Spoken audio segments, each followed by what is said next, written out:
Hello दोस्तों, स्वागत है आपका रित्याज एम्पायर में।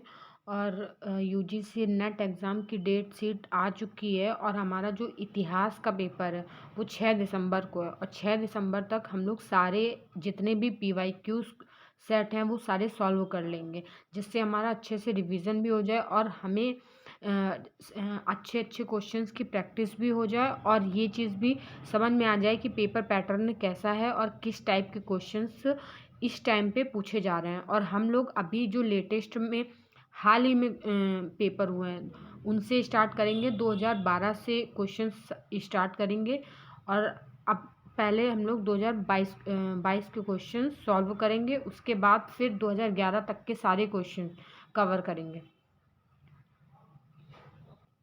आप लोग देख सकते हैं इसमें टोटल 33 सेट हैं और मैंने बीच में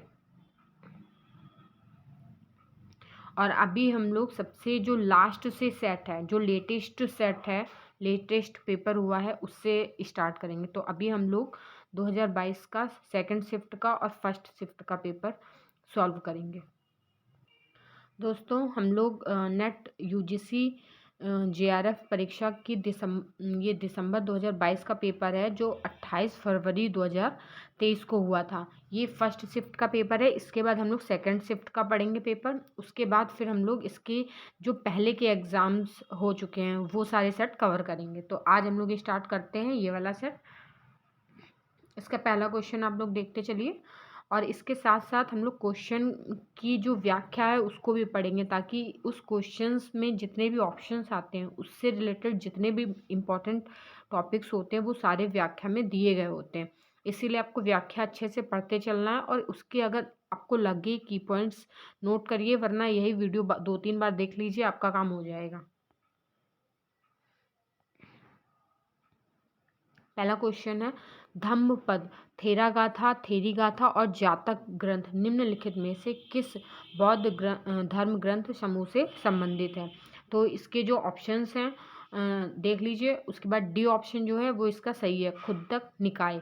खुद्दक निकाय और इसकी व्याख्या है, खुद्दक निकाय बौद्ध धर्म का एक ग्रंथ है और यह 15 लघु ग्रंथों का संग्रह है और जिसमें धम्मपद, थेरागाथा, थेरीगाथा, जातक, सुत्ती निपात और खुद्दक पाठ तथा बुद्ध वंश में प्रमुख रूप से लघु ग्रंथों का उल्लेख मिलता है। नेक्स्ट क्वेश्चन है हमारा, निम्नलिखित में से कौन सा ग्रंथ जैन परंपरा से संबंधित है? तो इसका सी ऑप्शन सही है, पाउमचर्यम। ये इसका जो है ये जैन धर्म परंपरा से संबंधित है। कौन सा? पाउमचर्यम। जैन कवि स्वयंभू ने पाउमचर्यम या पाउनचर्यु पद्यचरित है ये नामक ग्रंथ अपभ्रंश में लिखा गया है और यह ग्रंथ रामायण का जैन रूपांतरण है और जैनियों ने राम को पद्य या पौम की संज्ञा दी और राम कथा का प्रवर्तन किया था। बौद्धों ने राम को बोधिसत्व मानकर अपनी जातक कथाओं में इन्हें प्रतिष्ठित किया। नेक्स्ट क्वेश्चन हमारा, गुप्त वंश के शासकों का पारिवारिक कुल चिन्ह क्या था? किसका? गुप्त वंश का। तो इसका बी ऑप्शन सही है, गरुड़। गुप्त वंश के शासकों का पारिवारिक जो कुल चिन्ह था वो गरुड़ था और समुद्रगुप्त के प्रयाग प्रशस्ति के एक पंक्ति में उल्लेख किया गया है कि गरुड़ गुप्त वंश का लाज लांछन था और वे उसका प्रयोग अपने वाहनों को अभिप्रमाणित करने के लिए मुद्रित किया करते थे। अगला क्वेश्चन है, प्रबोध चंद्रोदय नामक ग्रंथ के लेखक कौन है? प्रबोध चंद्रोदय नामक ग्रंथ के लेखक कौन है? तो इसका ए ऑप्शन सही होगा, कृष्ण मिश्र। प्रबोध चंद्रोदय एक संस्कृत नाटक है और इसके लेखक कृष्ण मिश्र हैं। चंदेल राजवंश की शासक कीर्तिवर्मन, जिनका शासनकाल 1060 से 1100 ईस्वी तक चला, लगभग 40 साल तक, की राजसभा में प्रसिद्ध राजकवि कृष्ण मिश्र निवास करते थे और इस नाटक में विष्णु भक्ति के साथ साथ कीर्तिवर्मन के सचिव अनंत की वीरता तथा उसकी निपुणता का वर्णन किया गया है और 1851 ईस्वी में इस ग्रंथ का मराठी भाषा में अनुवाद अमरापुरकर बापट ने किया। नेक्स्ट क्वेश्चन है हमारा, ऐतरेय और शतपथ ब्राह्मण में किस राजा के नाम का उल्लेख मिलता है? ऐतरेय और शतपथ ब्राह्मण जिन्होंने इंद्र महाभिषेक के साथ अश्वमेघ यज्ञ करवाया था वह कौन थे? तो इसमें ए ऑप्शन पर ऐतरेय और और शतपथ ब्राह्मण में पर राजा के नाम का उल्लेख मिलता है। पर राजा जिन्होंने इंद्र महाभिषेक के साथ साथ अश्वमेध यज्ञ करवाया था, और ऋग्वेद ब्राह्मणों में अत्रेय ब्राह्मण का प्रमुख स्थान है। इसमें इंद्र महाभिषेक तथा चक्रवर्ती नरेशों के महाभिषेक का ऐतिहासिक वर्णन है। अत्रेय ब्राह्मण में शुनः सेप आख्यान का भी वर्णन मिलता है, और शतपथ ब्राह्मण के प्रवचनकर्ता वाजसनेय याज्ञवल्क्य हैं, और इस ग्रंथ के 14 कांडों में प्रारंभ के 9 कांडों में यज्ञ विवरण है, और 10वें में अग्नि रहस्य, 11वें कांड में अग्नि चयन विषयक चर्चा, और 12वें में प्रायश्चित, 13वें में अश्वमेध नरमेधादि का वर्णन है, और शतपथ ब्राह्मण का 14वां कांड जो है वो आरण्यक है। और सभी ब्राह्मणों में शतपथ ब्राह्मण सबसे महत्वपूर्ण तथा विशाल है, और शतपथ ब्राह्मण को लघु वेद की संज्ञा दी गई है। अगला क्वेश्चन है हमारा, राजपुरा और द्वारिका नगर निम्नलिखित में से किस क्षेत्र में स्थित है? ये क्वेश्चन हमारा जो 16 जनपद और उनकी राजधानियां थी उनसे रिलेटेड पूछा गया कि राजपुरा और द्वारका नगर निम्नलिखित में से किस क्षेत्र से संबंधित है। तो इसका ए ऑप्शन सही होगा, कंबोज। जो राजपुरा और द्वारका हैं वो कंबोज से संबंधित हैं। और इसकी व्याख्या देख लेते हैं। राजपुर और द्वारका नगर कंबोज महाजनपद के महत्वपूर्ण नगर थे। इसकी राजधानी बौद्ध ग्रंथ से मिलती है। कंबोज दक्षिणी पश्चिमी कश्मीर और तथा काफिरिस्तान, कपिसा, हिंदुकुश पर्वत से लेकर काबुल तक का प्रदेश जो था उसको काफिरिस्तान बोलते थे के भाग को मिलाकर प्राचीन काल में कंबोज महाजनपद बना था। इसकी राजधानी राजपुर अथवा हाटक थी, और यह गंधार का पड़ोसी राज्य था। अगला क्वेश्चन हमारा, ओट्टुकुट्टम ने निम्नलिखित में से किस शासक के बारे में नहीं लिखा है? तो इसका सही ऑप्शन ए होगा, राजराज प्रथम ने। ओट्टुकुट्टम या ओट्टकुट्टम द्वारा रचित उलाएं, जिनमें विक्रम चोल, कुलोतुंग द्वितीय और राजा द्वितीय संबंधित श्रृंगार प्रधान जीवन चरित्र का वर्णन किया गया है। संगम साहित्य के अध्ययन से हम प्रारंभिक चोल शासक करिकाल के उपलब्धियों के बारे में जानकारी प्राप्त कर सकते हैं, और चोल साम्राज्य की महत्ता का वास्तविक संस्थापक परांतक द्वितीय, जिसे सुंदर चोल के नाम से भी जाना जाता था, का पुत्र अरिमोलिवर्मन था, जो 985 ईस्वी के मध्य राजराज के नाम से गद्दी पर बैठा था। उस अभिलेख का नाम बताइए जो पूजा शिला प्रकार की रचना से संबंधित है। तो इसका डी ऑप्शन सही होगा, घोसुंडी अभिलेख। घोसुंडी अभिलेख 2वीं शताब्दी ईसा पूर्व का संस्कृत भाषा और ब्राह्मी लिपि वाला हाथीबाड़ा घोसुंडी अभिलेख राजस्थान के चित्तौड़गढ़ के पास प्राप्त हुआ है, और यह ब्राह्मी लिपि में प्राप्त संस्कृत भाषा का प्राचीनतम अभिलेख है। घोसुंडी अभिलेख में भागवत धर्म के प्रचार, अश्वमेध यज्ञ के प्रचलन तथा भगवान वासुदेव की मान्यता आदि का महत्व वर्णित है, और इस अभिलेख में गजवंश के सर्वताद शासक द्वारा अश्वमेध यज्ञ और विष्णु मंदिर की 4 दीवारी बनवाने का उल्लेख मिलता है। हमारा अगला क्वेश्चन है, चर्या पिटक निम्नांकित में से किसका एक संग्रह या संकलन है? चर्या पिटक, तो इसका सही ऑप्शन बी होगा, पद्य में रचित 35 जातकों का। चर्या पिटक में किसका संग्रह है? पद्य में रचित 35 जातकों का। इसका बी ऑप्शन सही होगा। इसकी व्याख्या देख लेते हैं। चर्या पिटक ग्रंथ में बुद्ध के पिछले जन्म के 35 जातक पद्य में कहानियों का संकलन है, जिसे पूज्य सारिपुत्र के निवेदन पर पुनः कही गई है। और चर्या पिटक के बोधिसत्वों का वर्णन इस प्रकार है। बोधिसत्वों का 10 गुणों से संपन्न होना तथा अनिश्चितकालीन समय रखने की बात कही गई है। और चर्या पिटक में प्रथम वग्ग की 10 गाथाएं और भोजन दान से संबंधित मानी जाती हैं। दूसरा वग्ग, जिसके अंतर्गत भी 10 कहानियां हैं, जिसमें नैतिकता एवं शुद्धता के प्रयास पर बल देने की बात की गई है। और अंतिम वग्ग में 15 कहानियां हैं, जिनमें से 5 का संबंध संन्यास से तथा 1 का संबंध दृढ़ इरादों तथा 6 का संबंध मैत्री और करुणा से है तथा 2 का संबंध दया से तथा 1 का संबंध समाचित्तता से है। अगला क्वेश्चन है, लंकावतार निम्नलिखित में से किससे संबंधित है? तो इसका ए ऑप्शन सही होगा, वैपुल्य सूत्र वैपुल्य सूत्र। लंकावतार किससे संबंधित है? वैपुल्य। इसकी व्याख्या देख लेते हैं। लंकावतार वैपुल्य सूत्र ग्रंथ से संबंधित है और महायान बौद्ध धर्म प्रमुखता शून्यवाद और विज्ञानवाद नाम के दो निकायों में विभाजित है और प्रज्ञा पारमिता सूत्र ग्रंथों में शून्यवाद सिद्धांत का अवलोकन किया गया है और विज्ञानवाद का प्रारंभ शून्यवाद के बाद और शून्यवाद के विरोध में हुआ। लंकावतार सूत्र नामक वैपुल्य सूत्र ग्रंथ विज्ञानवाद का मूल ग्रंथ। विज्ञान ही सत्य है, विज्ञान से भिन्न वस्तु की सत्ता नहीं है और यह इस वाद की मान्यता है। हमारा अगला क्वेश्चन है, कियारी और गियक नामक नवपाषाण कालीन स्थल निम्नलिखित में से किस जगह पर अवस्थित है? कियारी और गियक, तो इसका सही ऑप्शन होगा डी, लद्दाख। कियारी और गियक नामक नवपाषाण कालीन स्थल केंद्र शासित प्रदेश लद्दाख में अवस्थित है और लद्दाख के गियक नामक स्थान से नवपाषाण कालीन स्थल प्राप्त हुए हैं जिसकी तिथि 4000 वर्ष पूर्व की गई है, किंतु इसके समीप स्थित कियारी नामक पूरा स्थल का काल 1000 वर्ष से अधिक पुराना नहीं है।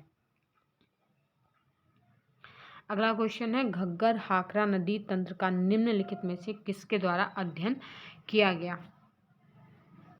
तो इसका ए ऑप्शन सही होगा, C.F. Oldham. C.F. Oldham Ghaggar हाकरा नदी तंत्र का निम्नलिखित में से किसके द्वारा अध्ययन किया गया है? तो इसका सही ऑप्शन होगा C.F. ओल्डहैम। इसकी व्याख्या देख लेते हैं।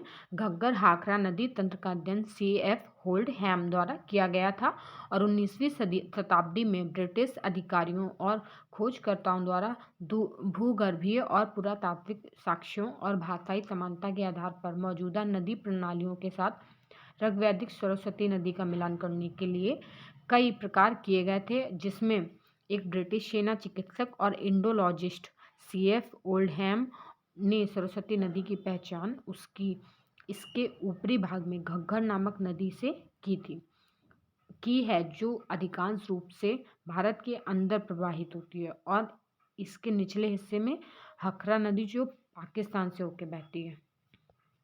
अगला क्वेश्चन है, A.K. घोष के अनुसार भारत में निम्नलिखित में कौन पूरा पाषाणिक संस्कृति समूह कॉम्प्लेक्स का एक काल क्रोनो सांस्कृतिक तत्व नहीं है? तो इसका सही ऑप्शन होगा डी, बोरर ब्यूरेन। और इसकी व्याख्या देख लेते हैं। A.K. घोष के अनुसार भारत में बोरर ब्यूरेन, जिसको बेदक तक्षिणी बोलते हैं, पूरा पाषाणिक संस्कृति समूह कॉम्प्लेक्स का एक काल सांस्कृतिक तत्व नहीं है और A.K. घोष ने 1966 में भारत में पूरा पाषाणिक संस्कृति को सामान्यतः 3 मूल तत्वों में विभाजित किया है। पहला है चॉपर फेस तत्व, दूसरा है फ्लेक तत्व, तीसरा है फ्लेक ब्लेड तत्व। अगला क्वेश्चन है हमारा, औरंगजेब के शासनकाल में निम्नलिखित में से किस कुलीन राजपूत को 7000 का मनसब दिया गया था? तो इसका सही ऑप्शन होगा ऑप्शन सी, मिर्जा राजा जयसिंह।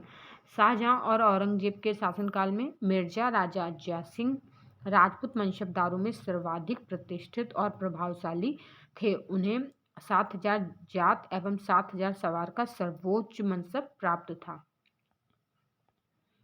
अगला क्वेश्चन हमारा, भारत में कुएं से जल निकालने की 2 विधियों का विवरण निम्नलिखित में से किस ग्रंथों में से किसमें मिलता है? इसका सही ऑप्शन होगा बाबरनामा, बी। इसका बी ऑप्शन सही होगा। इसकी व्याख्या देखते हैं।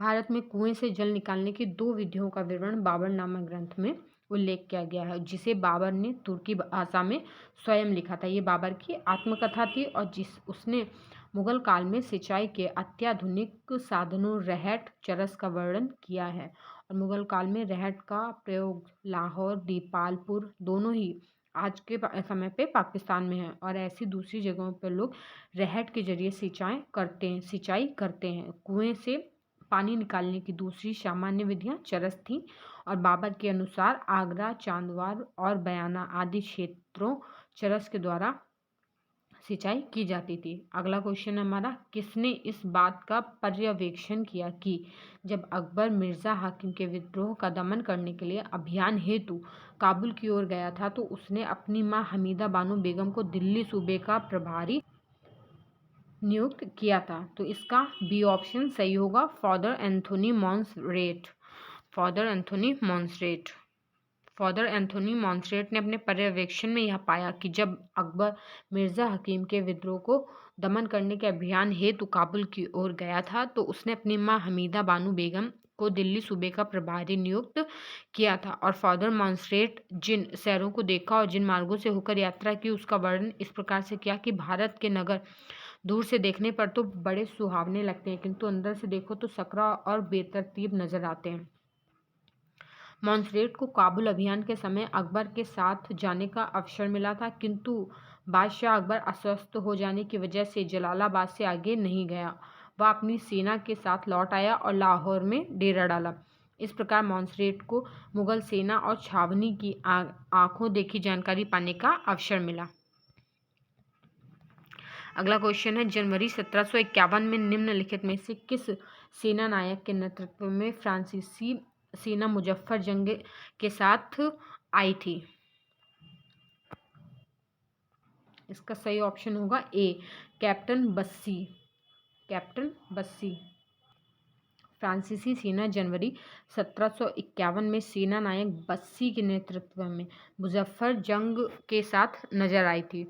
और कर्नाटक का दूसरा युद्ध 1749 से 54 के दौरान अंग्रेजों और फ्रांसीसियों के मध्य होने वाले युद्धों के दो पक्ष हैं। एक ओर आसफ जहां निजामुन मुल्क की मृत्यु मई 1748 में हुई, उसके द्वितीय पुत्र नासिर जंग तथा उसके पौत्र मुजफ्फर जंग में संघर्ष हो रहा था। दोनों दक्षिण के अधिपति होने के अभिलाषी थे और मुजफ्फर जंग चंदा साहिब के साथ मिल गया जो अरकाट का नवाब बनना चाहता था। और चंदा साहिब ने डुप्ले के साथ समझौते की बातचीत आरंभ की, जिसे डुप्ले भावी सफलता को तभी अनुकूल समझता था जब चंदा साहिब और मुजफ्फर जंग दोनों की सहायता की जाए। इस नए प्रस्ताव से प्राप्त होने वाले लाभों को प्राप्त करना कठिन नहीं था। मुजफ्फर जंग और चंदा साहिब ने फ्रांसीसियों की सहायता से अगस्त 1749 में अनवरुद्दीन को अंबर के युद्ध में हराने के बाद चंदा साहिब कर्नाटक पर अधिकार पाने में सफल हो गया। इस प्रकार फ्रांसीसियों ने मुजफ्फर जंग व चंदा साहिब की सहायता की।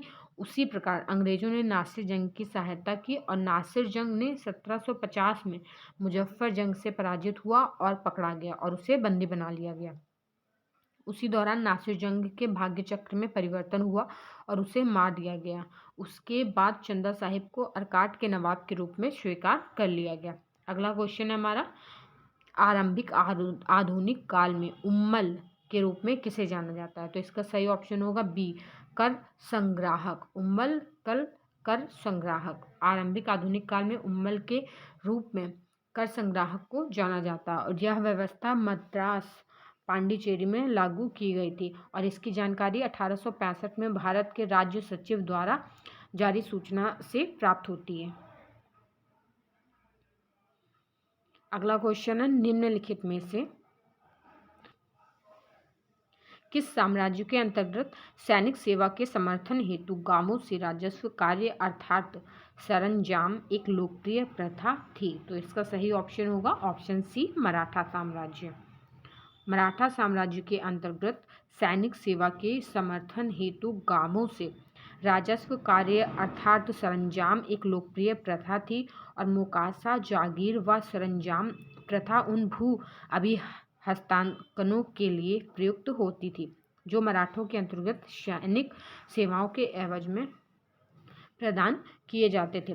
मराठी साहित्य में मोकासा व जागीर संज्ञा का किन्हीं अर्थ विशेष में प्रयोग नहीं हुआ है, किंतु दोनों के मध्य अंतर यह है कि मोकासा की अपेक्षा जागीर का स्वरूप अधिक स्थायी था और सरंजाम भू अभिहस्तांकन जो कि पूर्ण रूप से सैनिक सेवा के बदले में दिया जाता था, जात और फौज के रूप में दिया जाता था।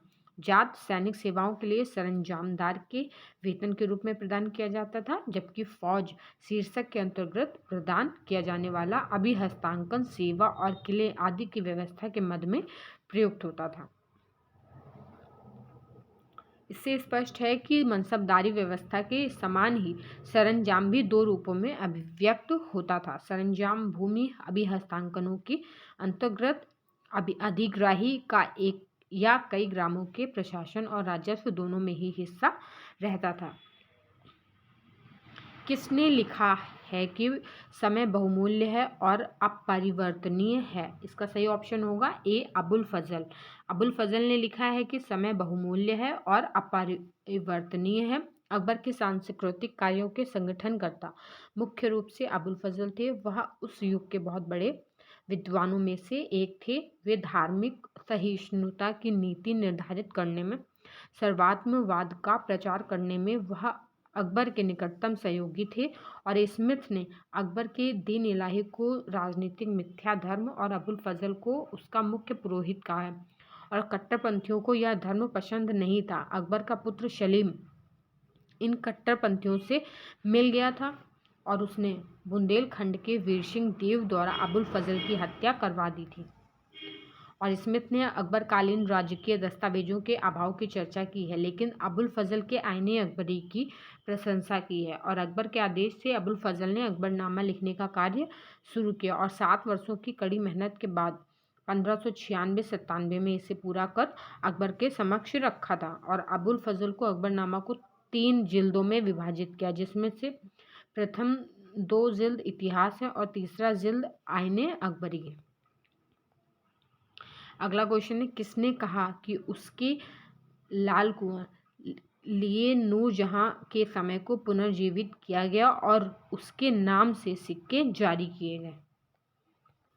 इसका सही ऑप्शन होगा ऑप्शन ए, हादी कमवार खान। हादी कमवार खान।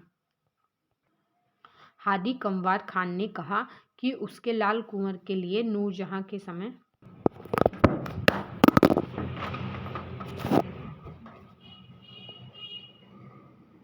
सॉरी दोस्तों, क्षमा चाहूंगी, ये रही इसकी व्याख्या। अगला क्वेश्चन है हमारा, राजस्थान में अवस्थित निम्नलिखित में से कौन से स्थल से 2000 ईसा पूर्व के लगभग सूखापन के आरंभ का प्रमाण प्राप्त होता है? तो इसका सही ऑप्शन होगा डी, लूड़करणसर। लूड़करणसर, ये लूड़करणसर झील राजस्थान के बीकानेर जिले में अवस्थित है और इस स्थल से 2000 ईसा पूर्व के लगभग सूखापन के प्रमाण प्राप्त होते हैं। और इस क्षेत्र में काष्ठ, कोयला और अनाजों के पुष्प पराग मिलने के कारण जंगल की कटाई के पश्चात कृषि के शुरू किए जाने की सूचना मिलती है, किंतु उस क्षेत्र में उस काल से खाद्य उत्पादन संबंधित किसी भी पुरातात्विक स्थल को नहीं ढूंढा जा सकता है। और इस झील से नमक बहुत कम बनाया जाता है। दोस्तों, अगर आप लोग बताएंगे तो मैं इस जो फर्स्ट पेपर है यूजीसी नेट का, उसके भी PYQs करा सकती हूँ। डेली जो 50 क्वेश्चंस हैं एक सेट के, आप लोग जिस हिसाब से भी मतलब चाहेंगे, 6 तारीख से एग्ज़ाम है तो मैं एक दिन में 2-3 सेट करा सकती हूँ, ताकि आपके फर्स्ट पेपर के भी क्वेश्चंस ज़्यादा से ज़्यादा कवर हो सके। अगला क्वेश्चन है, द कोर्ट ऑफ डायरेक्टर्स ने निम्नलिखित में से किस रियासत के विलय को राज्य हड़प सिद्धांत डॉक्ट्रिन ऑफ लैप्स के आधार पर मंजूरी को रोक दिया था? तो इसका सी ऑप्शन सही होगा, Karauli. The court of directors ने करौली रियासत के विलय को राज्य हड़प सिद्धांत के आधार पर मंजूरी को रोक दिया था। और 1852 में करौली रियासत को राजस्थान में स्थित है। ये यहाँ के राजा नरसिंह पाल की मृत्यु हो गई थी, जबकि करौली राज्य पेशवा को कर देता था। नरसिंह पाल को कोई पुत्र नहीं था। लॉर्ड डलहौजी अपने राज्य विस्तार नीति के लक्ष्य को पूरा करने के लिए गृह सरकार से अनुमति मांगी, लेकिन संचालकों ने इस राज्य के विलय की अनुमति नहीं दी। उनका कहना था कि करौली एक स्वतंत्र और सुरक्षा प्राप्त राज्य था। अगला क्वेश्चन है, निम्नलिखित में से किस भारतीय फैक्ट्री अधिनियम के अंतर्गत सभी श्रमिकों को साप्ताहिक अवकाश प्रदान किया गया था? तो इसका जो बी ऑप्शन है वो सही होगा, द्वितीय फैक्ट्री अधिनियम 1991। द्वितीय फैक्ट्री अधिनियम 1991 के अंतर्गत सभी श्रमिकों को साप्ताहिक अवकाश प्रदान किया गया था। और इस समय भारत के वायसराय थे लॉर्ड लैंसडाउन। और इस अधिनियम के अन्य प्रावधान भी थे कुछ, जैसे कि 9 वर्ष से कम उम्र वाले बच्चों से श्रम लेना निषिद्ध कर दिया गया और 9 वर्ष से 14 वर्ष तक के बच्चों से प्रतिदिन 7 घंटे ही श्रम लेना निर्धारित किया गया, उससे ज़्यादा श्रम नहीं लिया जाएगा। महिला और शिशु श्रमिकों को रात में 8 बजे से सुबह 5 बजे के बीच काम पर लगाना निषिद्ध कर दिया गया और महिला श्रमिकों से मात्र 11 घंटे काम लिया जाना निर्धारित किया गया। प्रथम बर्मा युद्ध 1824 से 26 के बीच जो हुआ था का तात्कालिक कारण क्या था? कौन सा? प्रथम बर्मा युद्ध। तो इसका सही ऑप्शन होगा ऑप्शन ए, एक ब्रिटिश संरक्षित राज्य के रूप में चाचर की स्थापना।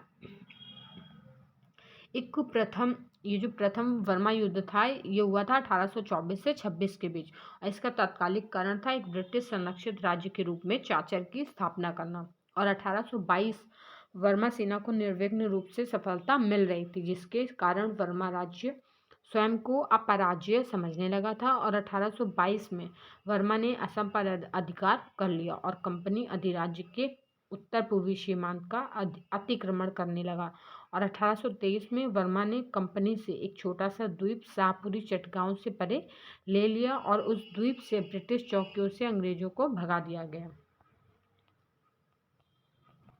बंगाल पर हमला करने की तैयारियां करने लगा और अंग्रेजों के लिए इसे बर्दाश्त करना बहुत कठिन था। अतः 24 फरवरी 1824 को गवर्नर जनरल लॉर्ड एमहर्स्ट ने युद्ध की घोषणा कर दी और वर्मा की प्राकृतिक विशेषताओं वर्मियों को प्रतिरक्षा का साधन उपलब्ध था, जिसकी वजह से कंपनी के इतिहास में सबसे कम लाभकारी आक्रमण साबित हुआ और इस युद्ध में जनधन व समय की दृष्टि से अंग्रेजों को बहुत महंगा पड़ा और 2 वर्ष के युद्ध में 1 करोड़ 30 लाख स्टर्लिंग खर्च हुए थे और 24 फरवरी 1826 में यांडबू संधि के द्वारा युद्ध को विराम दिया गया। तो ये क्वेश्चन भी बन सकता है कि जो 1826 में ये युद्ध किस संधि से समाप्त हुआ? तो यांडबू संधि से युद्ध विराम हुआ था।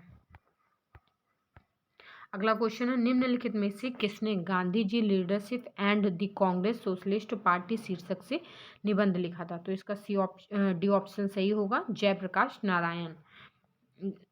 जयप्रकाश नारायण ने Gandhi ji leadership and the Congress Socialist Party शीर्षक से निबंध लिखा था और जयप्रकाश नारायण का जन्म हुआ था 11 अक्टूबर 1902 को गंगा सरयू के संगम पर बसे बिहार के सिताब दियारा, जो वर्तमान उत्तर प्रदेश में हुआ था।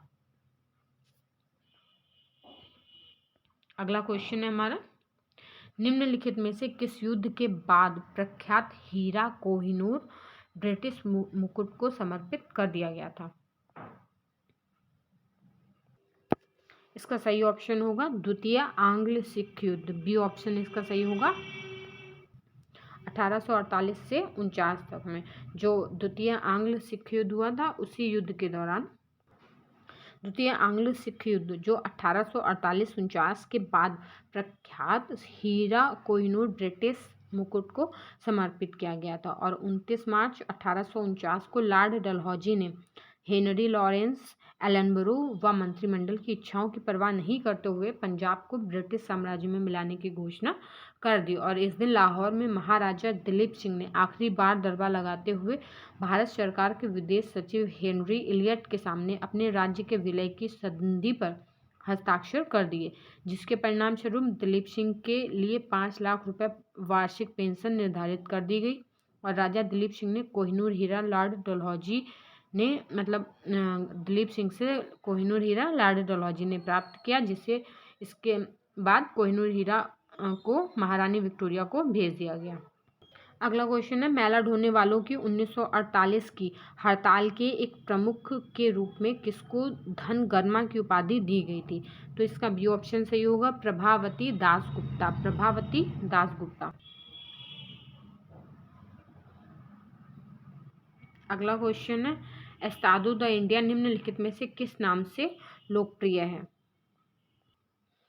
तो एस्तादो द इंडिया जो पुर्तगाली ईस्ट इंडिया कंपनी थी, इनकी कंपनी का नाम था, तो इसका ए ऑप्शन सही हो जाएगा, पुर्तगाली ईस्ट इंडिया कंपनी।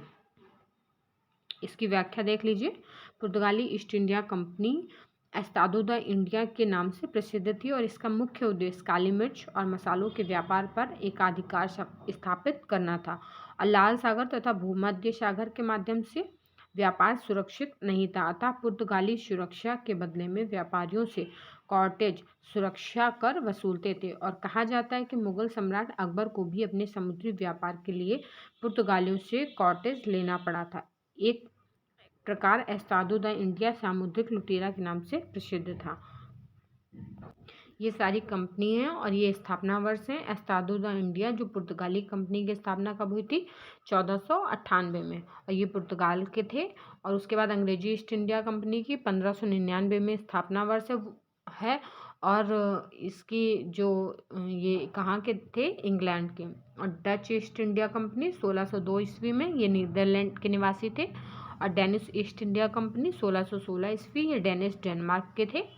और फ्रांसीसी ईस्ट इंडिया कंपनी, जिसको कंपनी द इंडस ओरिएंटल के नाम से भी जाना जाता है, 1664 ईस्वी में स्थापना हुई थी। ये फ्रांस के निवासी थे। और स्वीडिश ईस्ट इंडिया कंपनी ये सबसे लास्ट में आए थे, तो इनका स्थापना वर्ष था 1731 ईस्वी, स्वीडन के निवासी थे। अगला क्वेश्चन है, 1770 और 1780 के दशक के अंतिम वर्षों में खतबंदी विनियम किससे संबंधित थे? तो इसका जो सही ऑप्शन है वो ऑप्शन बी होगा। ऑप्शन बी होगा। भारतीय दस्तकरों को उनके उत्पाद अनन्य रूप से ब्रिटिश ईस्ट इंडिया कंपनी को बिक्री करने के लिए बाध्य करते हैं। आप लोग इसकी व्याख्या है ये।